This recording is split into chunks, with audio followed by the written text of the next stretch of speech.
സഭാപ്രസംഗി അധ്യായം 9. ഇതൊക്കെയും നീതിമാന്മാരും ജ്ഞാനികളും അവരുടെ പ്രവർത്തികളും ദൈവത്തിൻ്റെ കയ്യിൽ ഇരിക്കുന്നു എന്നുള്ളതൊക്കെയും തന്നെ ശോധന ചെയ്യുവാൻ ഞാൻ മനസ്സുവെച്ചു. സ്നേഹമാകട്ടെ ദ്വേഷമാകട്ടെ ഒന്നും മനുഷ്യൻ അറിയുന്നില്ല. സർവവും അവരുടെ മുമ്പിൽ ഇരിക്കുന്നതാനും എല്ലാവർക്കും എല്ലാം ഒരുപോലെ സംഭവിക്കുന്നു.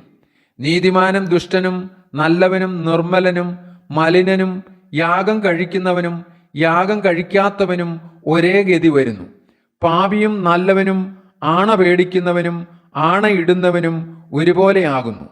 എല്ലാവർക്കും ഒരേ ഗതി വരുന്നു എന്നുള്ളത് സൂര്യന്റെ കീഴിൽ നടക്കുന്ന എല്ലാറ്റിലും ഒരു തിന്മയത്രേ. മനുഷ്യരുടെ ഹൃദയത്തിലും ദോഷം നിറഞ്ഞിരിക്കുന്നു.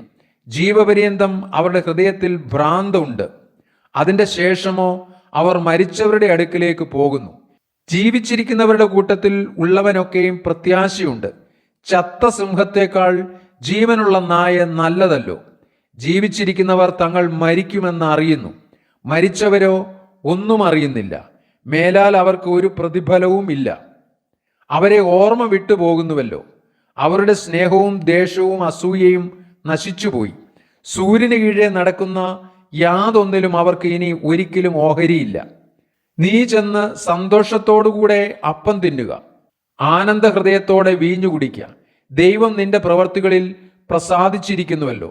നിന്റെ വസ്ത്രം എല്ലായ്പ്പോഴും വെള്ളയായിരിക്കട്ടെ, നിന്റെ തലയിൽ എണ്ണ കുറയാതിരിക്കട്ടെ. സൂര്യന് കീഴെ അവൻ നിനക്ക് നൽകിയിരിക്കുന്ന മായയായുള്ള ആയുഷ്കാലത്തൊക്കെയും നീ സ്നേഹിക്കുന്ന ഭാര്യയോടുകൂടെ മായയായുള്ള നിന്റെ ആയുഷ്കാലമെല്ലാം സുഖിച്ചുകൊള്ളുക. അതല്ലോ ഈ ആയുസ്സിലും സൂര്യന്റെ കീഴിൽ നീ ചെയ്യുന്ന പ്രയത്നത്തിലും നിനക്കുള്ള ഓഹരി. ചെയ്യുവാൻ നിനക്ക് സംഗതി വരുന്നതൊക്കെയും ശക്തിയോടെ ചെയ്യുക. നീ ചെല്ലുന്ന പാതാളത്തിൽ പ്രവൃത്തിയോ സൂത്രമോ അറിവോ ജ്ഞാനമോ ഒന്നുമില്ല. പിന്നെയും ഞാൻ സൂര്യന് കീഴെ കണ്ടത്, വേഗതയുള്ളവർ ഓട്ടത്തിലും വീരന്മാർ യുദ്ധത്തിലും നേടുന്നില്ല. ജ്ഞാനികൾക്ക് ആഹാരവും വിവേകികൾക്ക് സമ്പത്തും സാമർഥ്യമുള്ളവർക്ക് പ്രീതിയും ലഭിക്കുന്നില്ല. അവർക്കൊക്കെയും കാലവും ഗതിയും അത്രേ ലഭിക്കുന്നത്. മനുഷ്യൻ തൻ്റെ കാലം അറിയുന്നില്ലല്ലോ. വല്ലാത്ത വലയിൽ പിടിപെടുന്ന മത്സ്യങ്ങളെപ്പോലെയും കെണിയിൽ അകപ്പെടുന്ന പക്ഷികളെപ്പോലെയും മനുഷ്യർ പെട്ടെന്ന് വന്നു കൂടുന്ന ദുഷ്കാലത്ത് കെണിയിൽ കുടുങ്ങിപ്പോകുന്നു. ഞാൻ സൂര്യന് കീഴെ ഇങ്ങനെയും ജ്ഞാനം കണ്ടു. അതെനിക്ക് വലുതായി തോന്നി. ചെറിയൊരു പട്ടണമുണ്ടായിരുന്നു, അതിൽ മനുഷ്യർ ചുരുക്കമായിരുന്നു. വലിയൊരു രാജാവ് അതിൻ്റെ നേരെ വന്ന് അതിനെ നിരോധിച്ചു. അതിനെതിരെ വലിയ കൊത്തളങ്ങൾ പണിതു. എന്നാൽ അവിടെ സാധുവായൊരു ജ്ഞാനി പാർത്തിരുന്നു.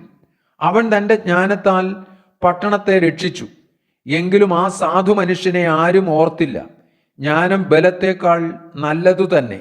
എങ്കിലും സാധുവിൻ്റെ ജ്ഞാനം തുച്ഛീകരിക്കപ്പെടുന്നു. അവൻ്റെ വാക്ക് ആരും കൂട്ടാക്കുന്നതുമില്ല എന്ന് ഞാൻ പറഞ്ഞു. മൂഢന്മാരെ ഭരിക്കുന്നവന്റെ അട്ടഹാസത്തേക്കാൾ സാവധാനത്തിൽ പറയുന്ന ജ്ഞാനിയുടെ വചനങ്ങൾ നല്ലത്. യുദ്ധായുധങ്ങളെക്കാളും ജ്ഞാനം നല്ലത്. എന്നാൽ ഒരൊറ്റ പാപി വളരെ നന്മ നശിപ്പിച്ചു കളയുന്നു.